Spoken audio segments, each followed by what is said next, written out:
So I'd like to welcome everybody and say a big hello. Thanks for joining our panel tonight, Navigating Business Through the Pandemic. For those of you who don't know who I am, my name is Nikki Braybrook and I'm chairperson of the Monash Business Awards, and it's a pleasure to be with you this evening. The aim of tonight's panel discussion is to hear from some of our local business leaders, to hear how they've been coping in the pandemic and what strategies they've come up with, and to generate ideas and takeaways that we can all use for our own business. In the spirit of reconciliation, I'd like to acknowledge the traditional owners of the land on which we're meeting and pay my respects to their elders, past, present and future. Now, just before we get into the discussion, just a few points for housekeeping. First of all, if everybody, unless they're speaking, can remain on mute, that would be great. We are going live on Facebook on the Monash Business Awards Facebook page. We're also recording tonight's event. We have the panel for the comments panel on the right-hand side of your screen, so feel free to interact with other people. And if you have any other questions or any questions you'd like to ask the panel, if you can put who it's to and direct it either to myself or Lisa. Lisa will put those instructions in the panel for us. So without any further ado, I'd just like to introduce our panel tonight. We've got 6 people, 6 of our business leaders, and I'm very excited that they're here to join us. And if you can just give a wave when I mention you and introduce you, that would be great. First, we have Mitchell Zadow, who's Managing Principal and an accredited commercial law specialist from Sharrock Pittman Legal. They've been based in Glen Waverley for over 50 years, helping businesses and the community with specialisations in commercial and property law. Next on our panel is Igor Natko. He's the principal partner at Carbon Accountants here in Mount Waverley. Igor and the team have a great passion for ensuring their clients reach both their business and personal goals. I'd also like to welcome tonight Paula Brennan, who is the Coordinator Economic Development Officer at City of Monash Council, who works tirelessly to provide support, networking and opportunities to local businesses within the Monash area. Welcome also to Mark Panunzio, who's General Manager Marketing at Waverley BMW. They bring a local focus to a global brand and will provide you with the ultimate BMW dealership experience.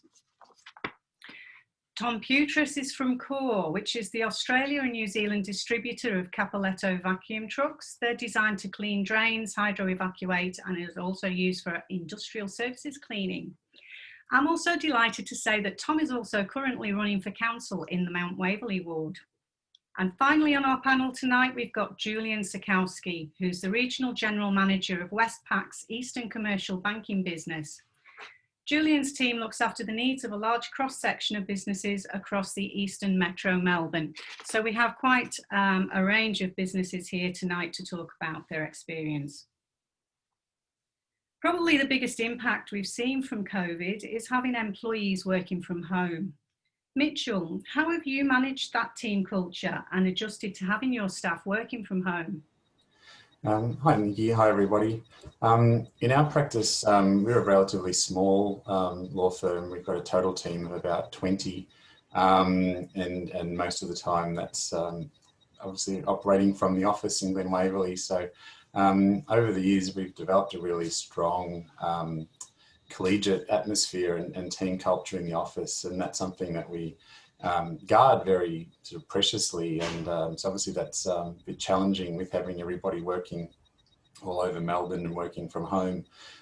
So we understood early on that there was a risk that that could be weakened by everybody working remotely, and we were finding as time went on that some team members were only interacting with other people in their immediate teams, and on essential work, and we're missing the general interactions that people have around the office, and mixing and talking with each other, even with other people in the team they might not have direct work and dealings with. So we've tried to, and we were just finding people were missing each other when we did have a team meeting or something. People were really happy to have the chance to interact and catch up and see one another. So we've been sort of proactive in a number of ways, trying to find ways to bring the team together virtually in a work sense, but also for non-work stuff, just so people can enjoy connecting in and interacting with each other. So we've been obviously having whole team meetings in our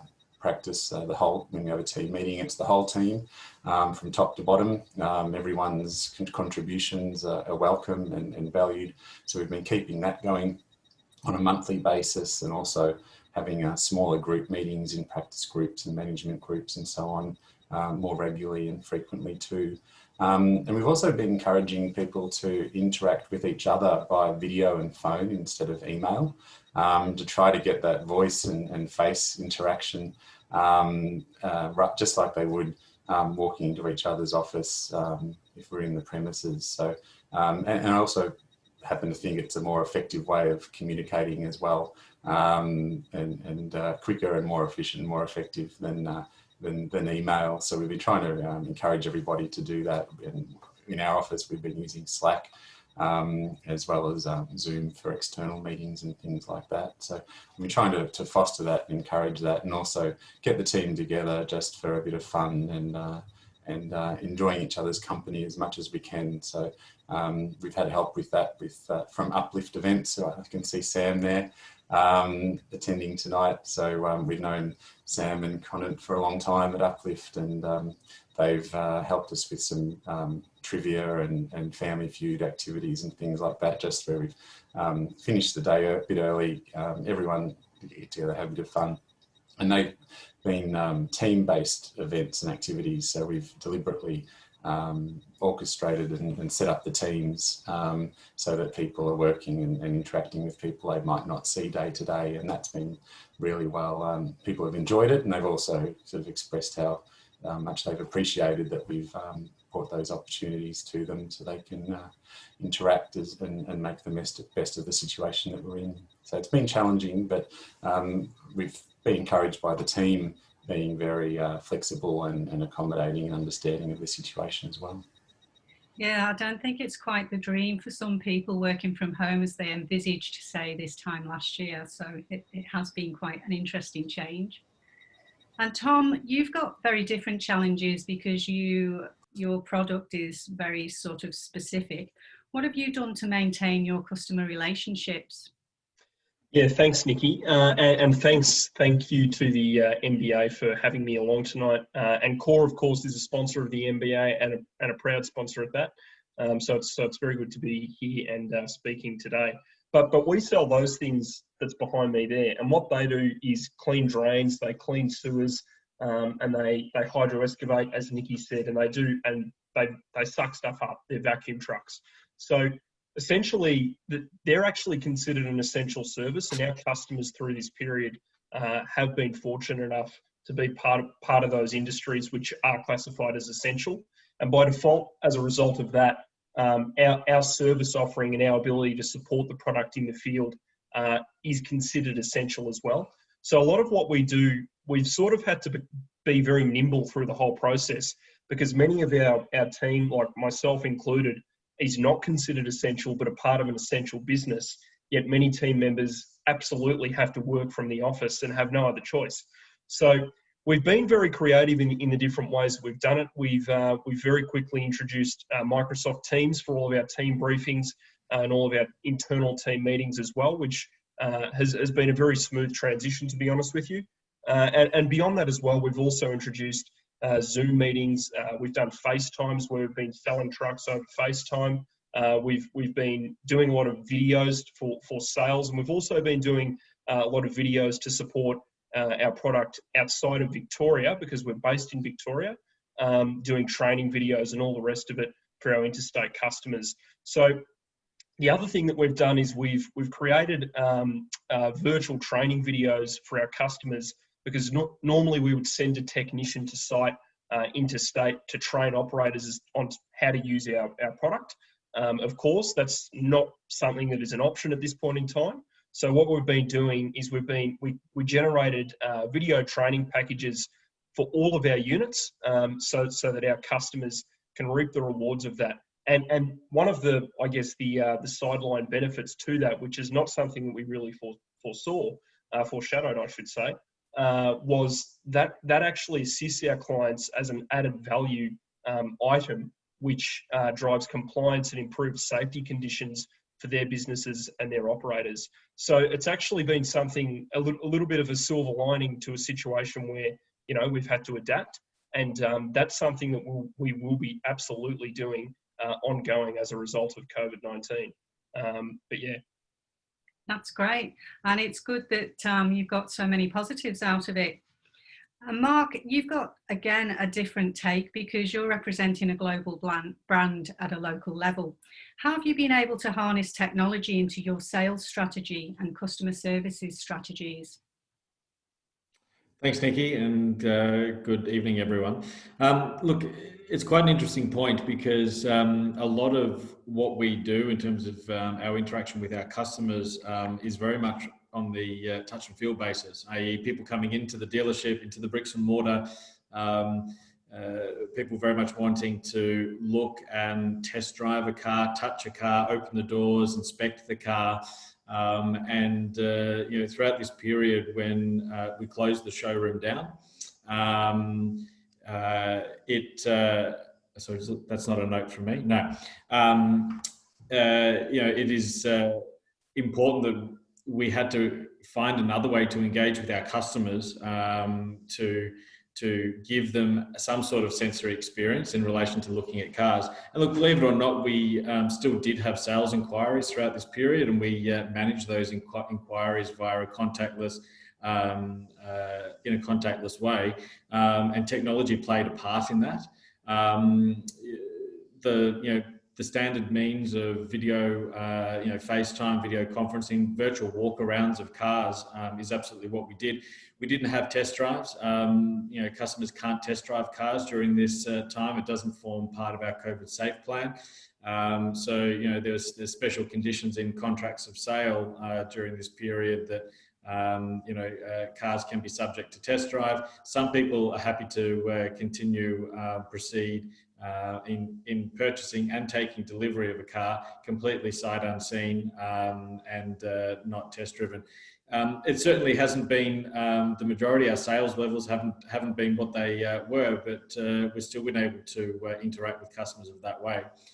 The other piece that we did look at was introducing an e-commerce platform and a payment gateway to our online environment. Not saying that people are purchasing cars completely on their credit card or via EFTs, but there was a provision for people to put a deposit, a totally refundable on-hold deposit on a car. And this worked well in used cars where cars are a lot more unique. There is one particular used car there with those many kilometres on it that somebody's happy to pay for at that price. It's a $200 deposit that they could put down to secure the car to then have further discussions, I suppose, offline in the online environment. So look, we never thought we would head down this path, but we have. The service side of things, partly we've been deemed essential and partly deemed non. So our sales department has remained completely closed, whilst our service department was able to remain open to service critical repairs. We also service a lot of highway patrol cars for Victoria Police. So during this time, it's been very important to keep those cars moving and safely on the road. Inspecting 4 or 5 of their vehicles every day during this time. So, yeah, unique times, but like all businesses, ready to adapt, and that we have. Thanks, Mark. And I'd better watch out then when I'm driving my BMW around for those police cars. Igor, as Mark mentioned there's a whole host of technology changes that we're going through. It's quite a wave of innovation. What innovative direction has your business taken during this time? Yes, well, thank you again for inviting me to Monash Business Awards. Urban Group is one of the sponsors, and really appreciate giving us an opportunity to reach out to the members and share our experience through this time as well. So what we have done since moving to COVID safe environment, which is basically for us in the accounting industry is working from home.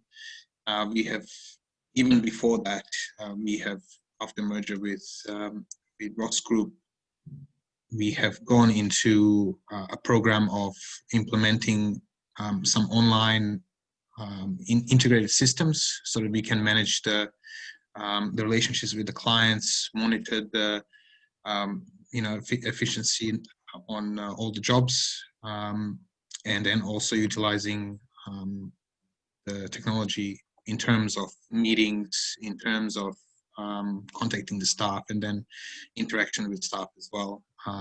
We used to have Excel spreadsheets covering what jobs are needed to be done each month or over a period, whereas in this environment, or even sometimes writing them on the whiteboard, but in this environment that's not a viable option, obviously. So we've had to really think of what we're going to do.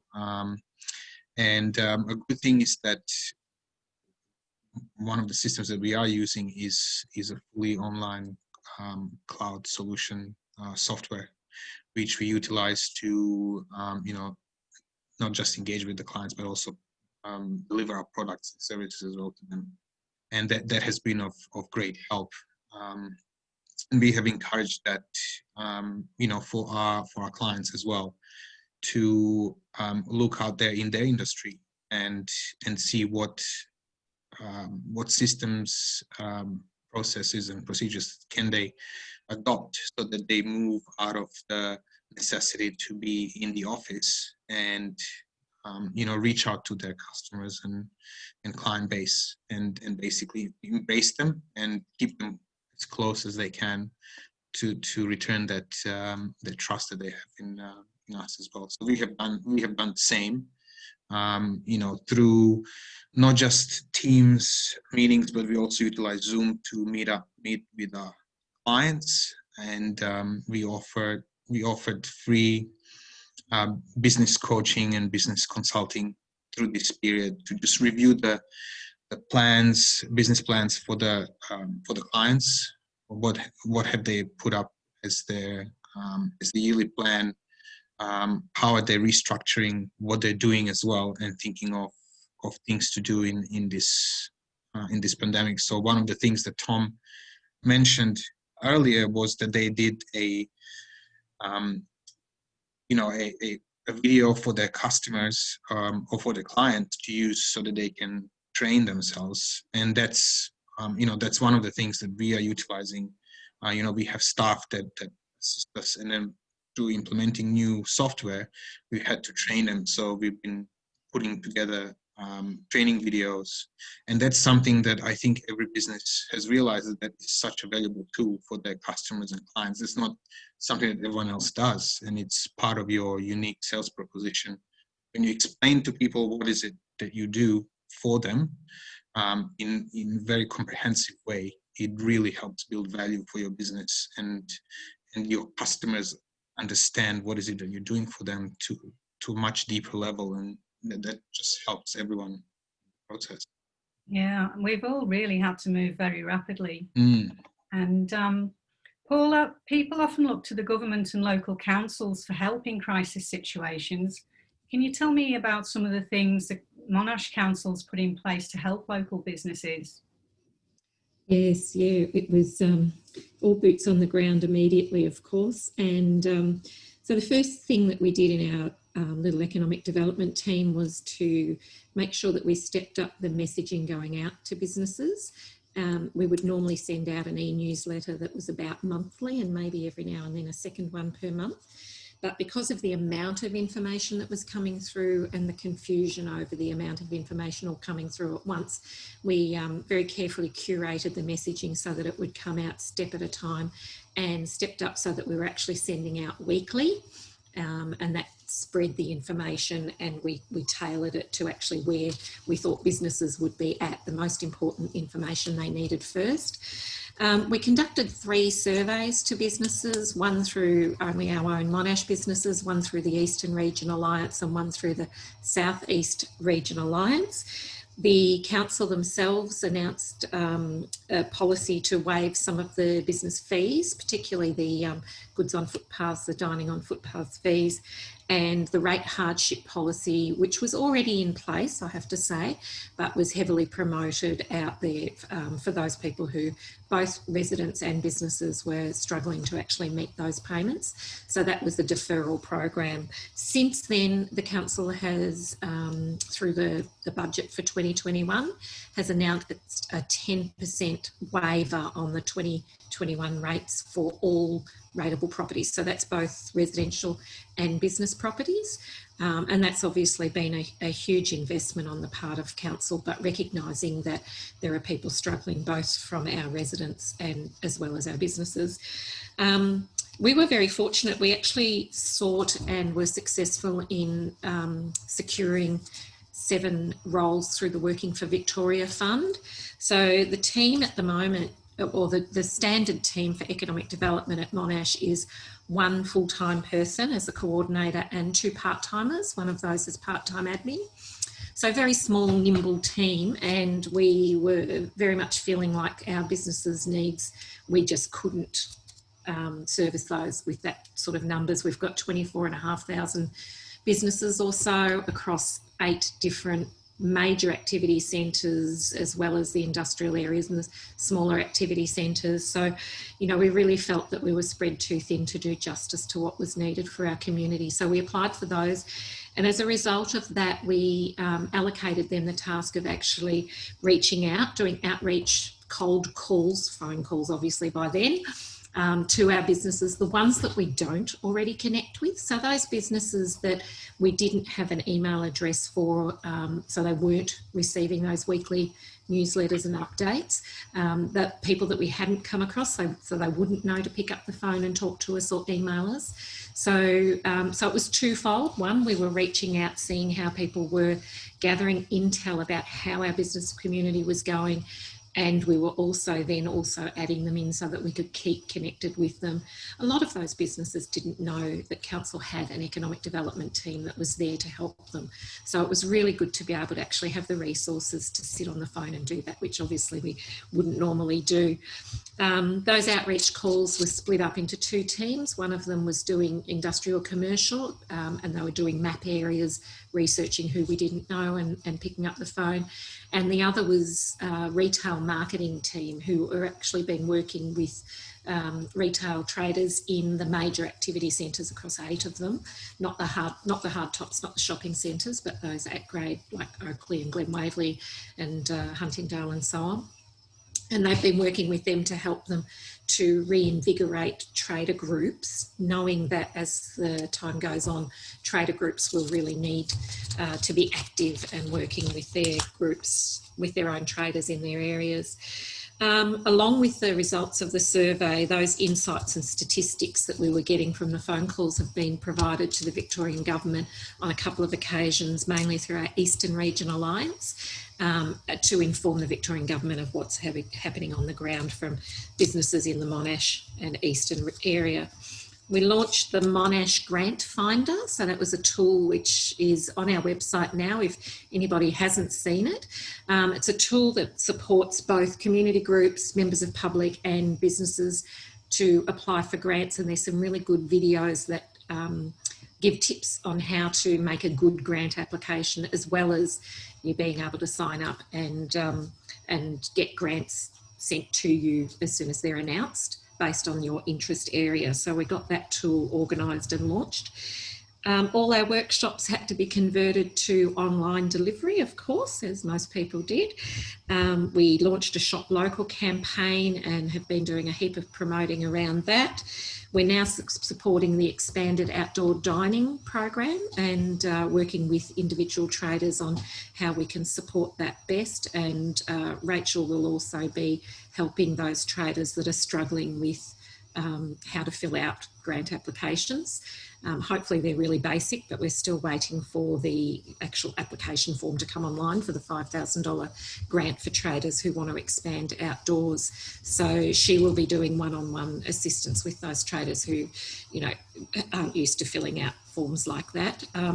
Language is another, language other than English has also been a real challenge for our audience. So we've had to do some conversion of information into other languages. That was in advance of the Victorian government actually ending up doing that and publishing it. And the other thing that we did was we developed up a revised version of the masterclass that was delivered last year and have delivered that again this year. And that was done remotely. And that masterclass program was specifically tailored. We had professional people coming in to deliver that. It was heavily subsidised for business. We took 20 businesses, local businesses through that, and it was across 8 online workshop sessions. And it was really about business planning for growth through COVID and beyond. So it was really, you know, the review of all the basics of your business plan, your marketing plan, your finances, how you structure all of that, and looking forward. So that's what our little team's been doing for business. Quite a list there. That's you know, I know from the EDMs, it's very informative, and there are quite a substantial range of helps and initiatives you put together very quickly.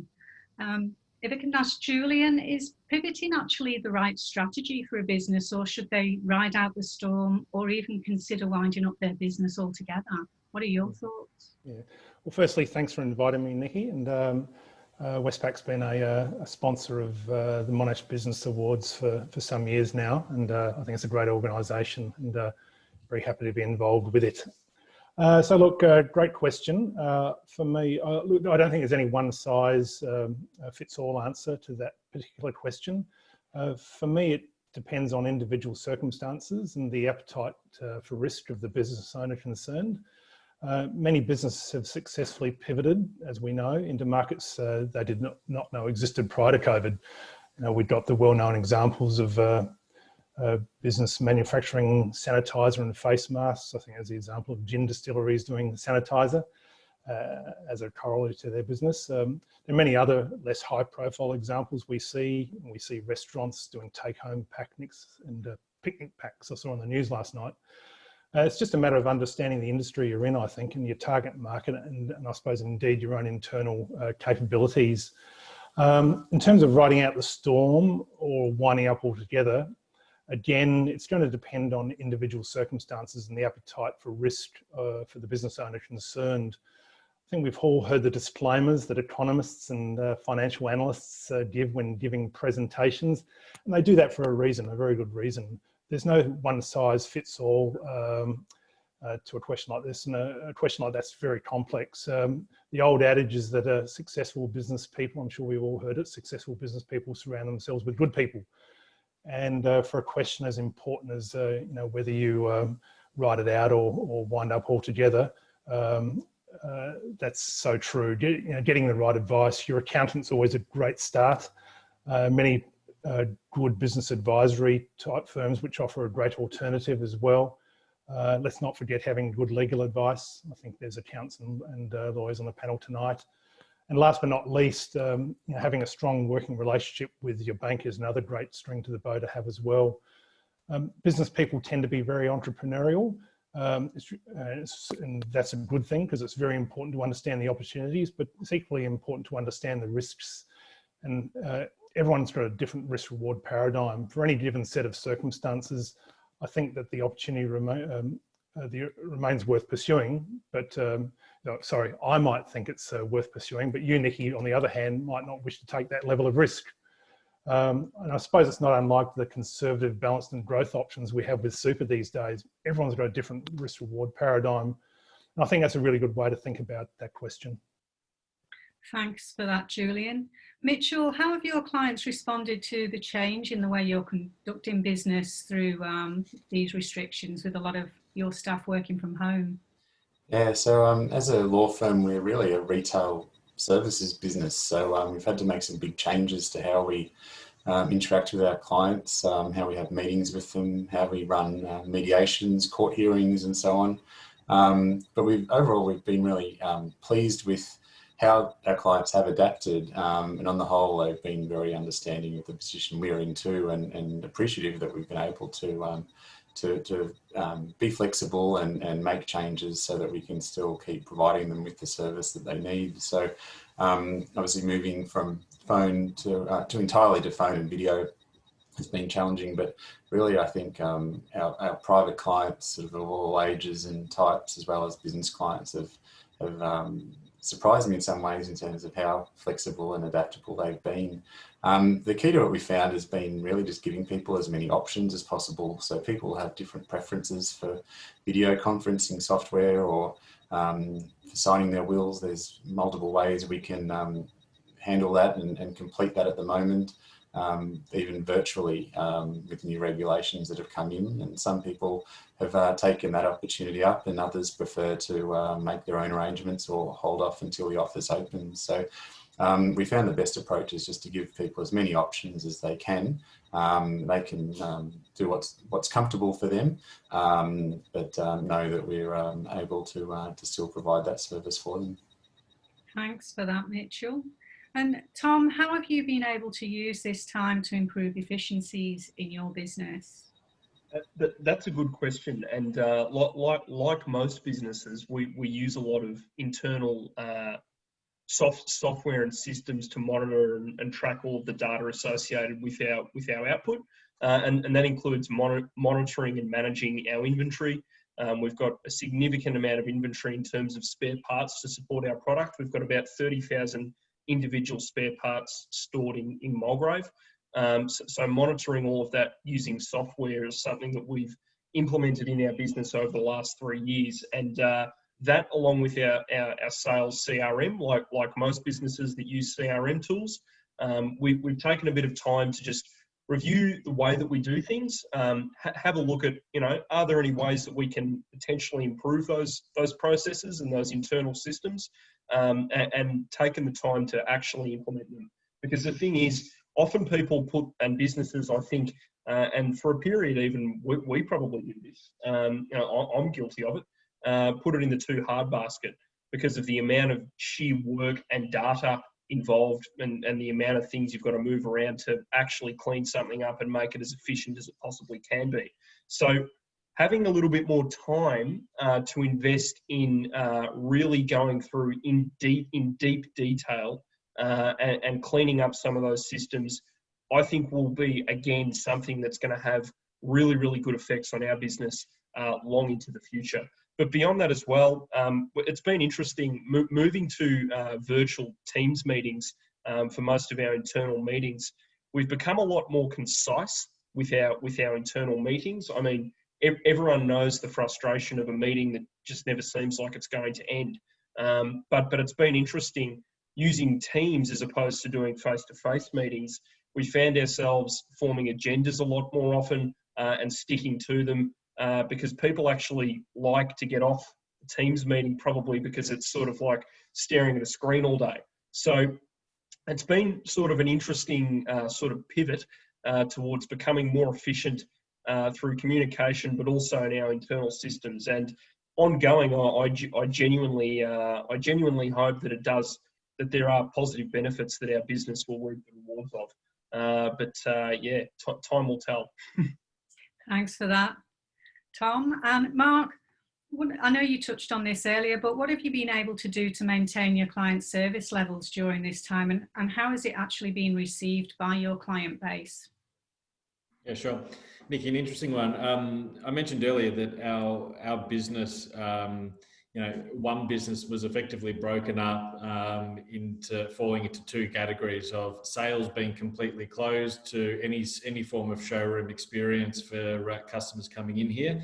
yet part of our service department was able to remain open as an essential service to service cars from a safety perspective. So a little bit difficult to manage when you've got the one customer that is a sales customer and is a service customer. But the key to this for us has been communication, and we have regularly spoken to our customers throughout this process in terms of communicating how customers can service their cars.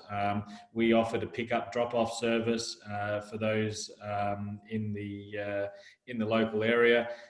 Our work permits enabled us to go and pick those customer cars up in a COVID-safe way, in a pure contactless way. The keys were left in a agreed location, picked up by our technician. All the touch points of that car were sanitised and wrapped in plastic. So steering wheel wrapped in plastic, gear stick wrapped in plastic, if you like. Car was brought in here. That sanitation process occurred a second time from the technicians working on the car, and it occurred again for taking the car back out to the customer. So communicating and creating that peace of mind to our customer base has been important. We've stayed the course when it came to us formulating our plan and how we're going to do business. Our communication channels through email, SMS, and social media and website were really our kind of key channels to keep everyone updated in how they can do business with us during these times. That sounds like the COVID plan's really working, and things again we wouldn't have had to think of earlier in the year. During this time, Igor, some people have redesigned their products or services. Has this been the case for you at Carbon Accounting? Yes, because the business was not Carbon Accounting before the 1st of May. Ash and his team were obviously leading the business, for the last 40 years. He took it over from his dad. We have a really good, actually an excellent client base that is very loyal and also likes working with the team. And when we came in, we knew that we were looking for that type of business, and we wanted to also this was just after COVID was really hitting hard Victoria in the 1st of May. So we were in the new sort of phase in June, and then the restrictions started, obviously, and during that period we were looking at, okay, well, now we are part of this national group, but we still want to have our own identity within the group, and we've started looking at our own why, as Simon Sinek puts it, with your why. That way you can always come back to that. You can really do anything you want, as long as it resonates with your character and your values. So we've looked to redesign that and really put our voice on that, so that the whole team,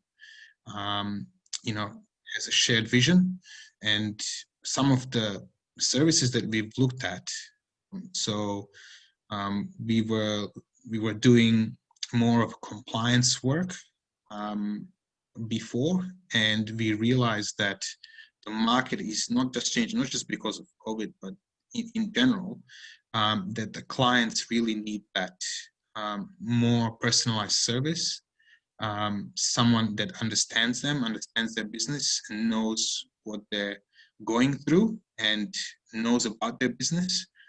And in bigger accounting firms, you have this churn of staff going through, and every year somebody else is looking after you, whereas we are really proponents of this approach where we actually are looking after the client and helping them, as you mentioned at the beginning. We want to help our clients succeed in their business and personal life, with their finance goals.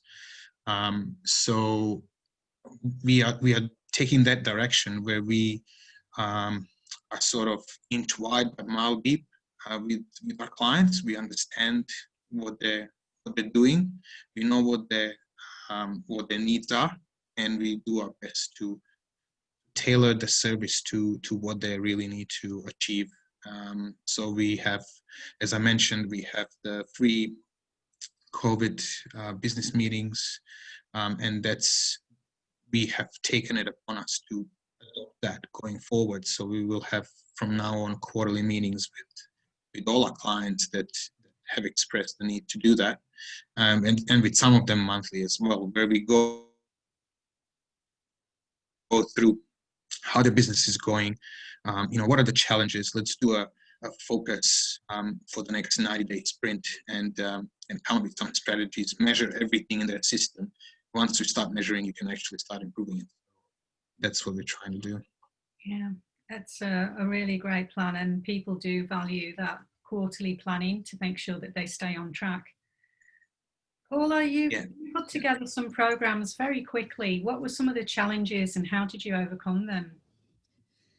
So obviously staff resources was one of the initial challenges, and it was really difficult to make the decision whether we poured the resources that we had into continuing to kind of deliver out there, or whether we paused and dragged me off to apply for these extra staff. And it's a bit like, I guess, the position some of our businesses are in when they're looking at applying for grants, is, you're very, very pushed to actually run your business, your head's in your business, but do you take yourself off to apply for a grant that might end up getting you in a better position? So that was where we were at. So we did that. Fortunately, we have, because it is a small team, we're very agile and nimble, so we were able to kind of spin around and do those things fairly quickly.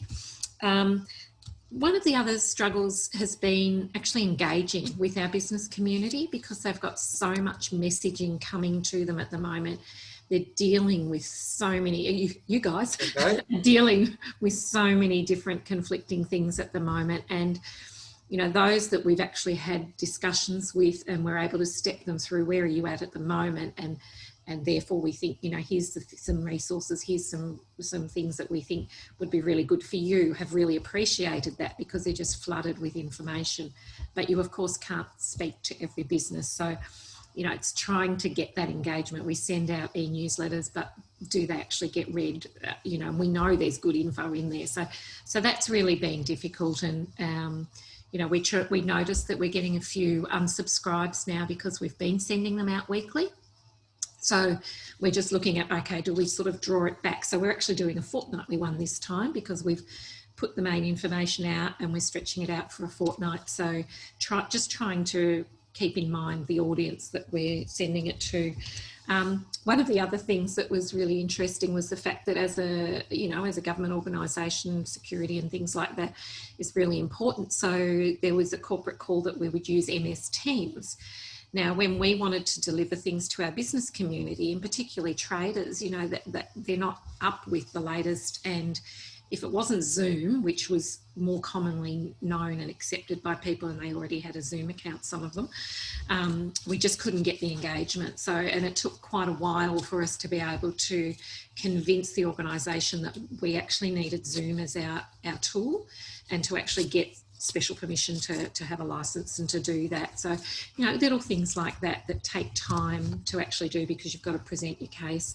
But yeah, that's probably the main things that we've struggled with. And as I said, the language other than English, being able to get that message through to those businesses that English isn't their first language, and, really important messaging that needed to get through there. Yeah, communication's really been critical throughout this time. And Julian, are there any businesses, in your opinion, that, and from what you see in the people that you deal with, that are unable to pivot at the moment? And what would you do to be able to help those businesses? Interesting question. I think, as I mentioned earlier, there's some great examples of businesses that have pivoted well at the moment. We just heard Mitchell a moment ago speak about his law firm and how they've pivoted. I think it very much depends on the industry that your businesses are aligned with, the impacts of government regulation, and indeed the imagination of the business owner. I think there are some industries that are materially impacted by government regulation that just won't be able to pivot. For example, if you've got a business that was reliant on perhaps overseas students, how do you pivot that? You know, you might be a cafe in one of those educational institutions. What do you do? You know, the educational institution itself might be able to offer some online courses, but how material is that really going to be compared to the overall scope of their business? What if you had a student accommodation business, you know, with the same theme, you know, 1-bedroom dorms, you know, can they really be used for alternative accommodation? Probably not. So the tourism sector is another sector that finds it hard to pivot during this lockdown. You know, airlines, we all know about the woes befalling the airlines, accommodation. Some city retailers are reliant on foot traffic, you know, heavily reliant on international visitor foot traffic. I think businesses are understanding the importance of having a diversified business model. And, you know, there are so many examples of businesses pivoting towards that particular sales channel. So I suppose just to answer that question, whilst there are some great examples of businesses being able to pivot, if you're exposed to the wrong sector, they're just many businesses that are just unable to successfully pivot. Thanks for that. We are kind of already 45 minutes in. So Mitchell, how did you go about building your strategy to comply with COVID restrictions? Yeah, so just quickly, fortunately in our sort of business, when we were able to still have the office open to some extent early on, we found the practical aspects, fortunately for us, were relatively easy to put in place. The distancing, the limits of people in meeting rooms, spacing around the office and so on. But the more challenging aspect we found is bringing the team with us and leading them through the challenges as we've been adapting and changes that needed to be implemented fairly quickly. And that's sort of been the case through the last 6 months or so. So on a day-to-day operational level, we made sure there was really good, clear communication, both within our management team, making decisions and reviewing what we need to do, but also with our broader team as well.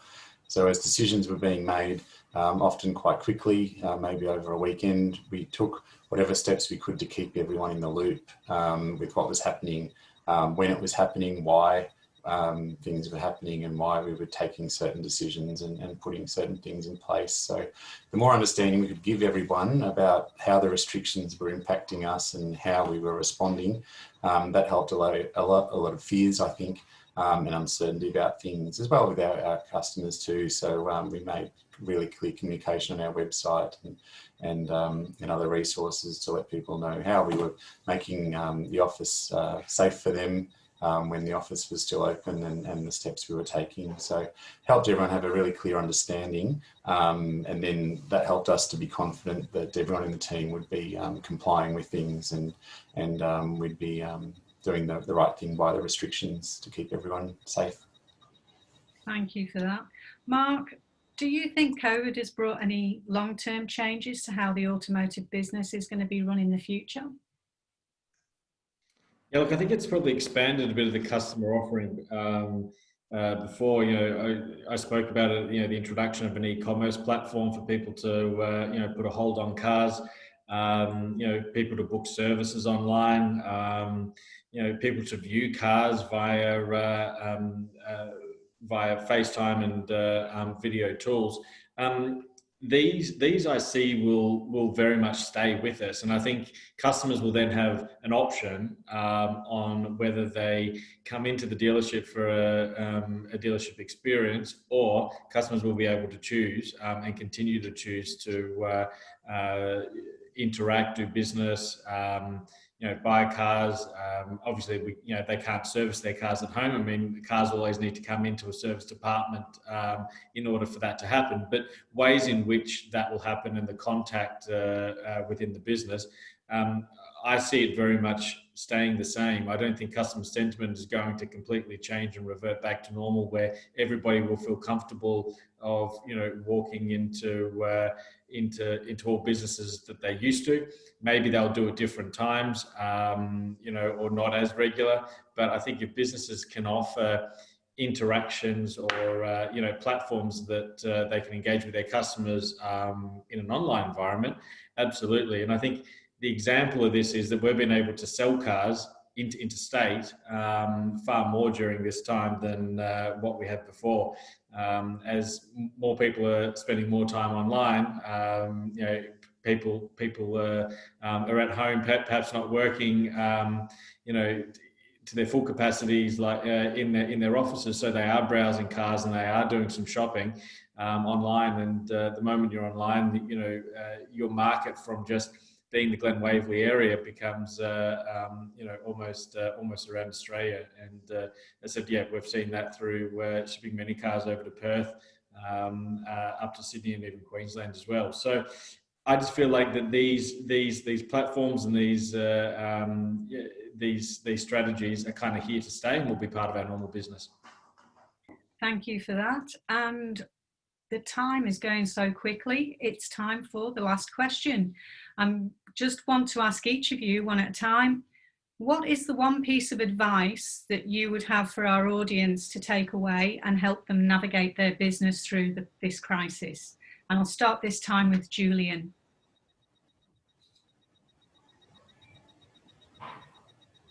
Unmuted myself. One piece of advice. So I think look, just as I said earlier, I think surround yourself with good people, have the right advice. It's really understand, I suppose, the strengths of the business, but it's really important to understand the risks, and having the right business advice, the right accounting, advisory, legal advice, advice from your bank. I think that's a really important message. I think I'd like to give, and I think it's really important just for everyone to, all business owners to go through that journey to understand their position in their industry and how best they can navigate, I suppose, a set of circumstances that have been presented to allow them to survive. That'd be the way I would answer that question. Thank you. Paula, what advice would you give? Oh, well, do take the time to investigate all those grants and opportunities that are out there for you. And if you don't receive our First for Business e-newsletter, please sign up, reach out to us. And, basically there's a lot of information to help. And if you want to engage with us, do so. Thank you. Igor, what would be your takeaway? I've got two or three, if you don't mind. One is think big and think about your business, not in terms of what is happening around you, but looking at how can I do something. So rephrase or reframe what's happening around you so that you look at it as an opportunity. A lot of our clients have done that and have really, some of the hospitality businesses have really done some amazing things by going completely online, reducing the time from clicking on Instagram advertising to actually ordering the product in one click or 2 clicks, rather than going onto the website, looking through the web page and all that, trying to find and looking at the quantities and things like that. The other thing as well, I'm not sure if everyone has seen that, but there was a piece on ABC about regenerative farming by Charles Massey. He ran his business the way every other farmer did for 25, 30 years. And then at one point he realized, he looked at the landscape and it was all barren because of the droughts. And he found himself, fearing for his family. So he picked up the books and had a look at how people did these things previously, before all the artificial fertilizers and all the shortcuts that we've been doing. And basically he's now a proponent of, and he's now a PhD. So he has reframed his thinking. He's doing something in his industry that nobody else is doing, but he clearly knows that that's the right thing to do. So think big, think outside the box, and work on your why. Work on why you are in the industry, and embrace your customers by by finding out more about what they want to do as well. How you can help. That's great advice. Thanks, Igor. Mitchell, what's your piece of advice? Try to keep hopeful. A lot of the situation at the moment is outside of your control, and you can only do what you can. If you're able to, try not to get weighed down by what's happening, but try to focus on the future and the better times ahead, and how you can, similar to what Igor was saying, see what you can take from the current situation and the challenges that you're experiencing, and using them to your advantage and benefit in the long run. Thank you. Mark, what is your takeaway? I'd suggest to keep the digital touch points open that you may have done throughout this process. Don't necessarily close them off, because, yeah, as I said before, some people will and may choose to still do business with you in that sort of environment. So if it's online Teams meetings and stuff, some people may continue to prefer that. So keep offering that. And lastly, keep the communication up to your customers. Explain to them what you're doing, how you're doing it, how they can do business with you. Those updates are really important via all those mediums of EDM and Facebook and social media and website. Crucial to keep that updated message to your customer base. And finally, Tom, can you give the audience one takeaway, and can you also give us one reason why we should vote for you? Thanks, Nikki, and appreciate the plug there as well. So just on the business side of things for a moment, don't sacrifice a great relationship with a customer today for a future long-term, really, really strong relationship, because you're trying to pressure sell or sort of aggressively sell a product in the short term to fill up your order book. It's actually better to be the mate for the customer and be there in the short term, because in the long term they'll come back. But anyway, that's my note there. Other than that, be optimistic, because we will get through this. And why should you vote for me in the upcoming City of Monash Council election? Because I'm very much all about figuring out ways to support our small businesses. It's one of the main things I'm campaigning for. Paula, I wouldn't mind having a conversation with you about this if it's allowed. Just talking about, no, not allowed. I thought so, but I think looking at ways for us to grow our economic development program could be a really good thing, because our small businesses do need support, particularly our small traders. And when you've got places like Mount Waverley Village, where there's no traders association anymore, let's look at ways to rebuild that to support those guys, because they probably need it more than most. So that's my message about that. I'm advocating for a lot of other things, so go and have a look at my website or Facebook page if you like. But other than that, please give me a call. I'm happy to have a chat about anything I'm campaigning for. Thanks, Nikki. Sorry for taking up too much time. No, you did very well. Thank you. Thank you for that. Well and look, thank you so much to everybody this evening. I certainly feel uplifted and a lot more optimistic, so I hope that the audience does as well. It's been a fantastic panel, and we've heard some really great ideas and insights, and I'd just like to thank our panel again for their time.